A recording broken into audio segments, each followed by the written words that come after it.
ترى جناب السيد، يعني احنا نتمنى ان يكون الحر علوي قبل ان يكون اموي.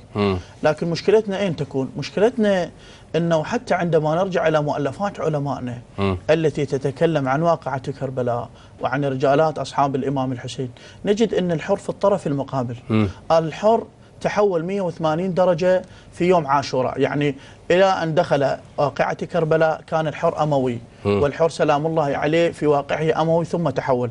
المشكلة أين؟ المشكلة ليست لدينا أي نصوص تاريخية تثبت بأنه كان علوي الهوى آنذاك. نعم يستشف كما أشار جناب السيد إلى نوع من أنواع المحاورة التي جرت بين الحر ابن يزيد الرياحي وبين الإمام الحسين، توصل إلينا ثمرة أن الحر ابن يزيد الرياحي لم يكن مثل قيادات آل أمية التي ربما لم تتمتع بأي خلق رفيع. كان الحر يتمتع بأخلاق رفيعة، بأدب جمع الإمام الحسين سلام الله عليه.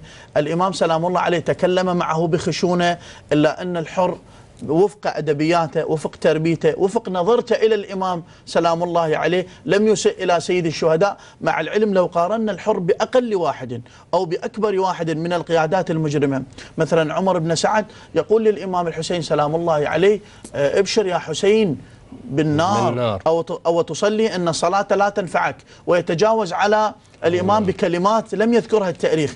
لكن نجد قمة الأدب وقمة الأخلاق وقمة التعاطي الصحيح مع الإمام الحسين. هذا يدل على أن الحر على أقل تقدير لم تكن لديه بيعة كما ذكرت، بيعة بمعنى الطاعة المطلقة ليزيد. لعل الحر آنذاك وفق الضغط الذي جرى عليه قال لعبيد الله بن زياد: أنا في هذا الواقع ربما أكون معك.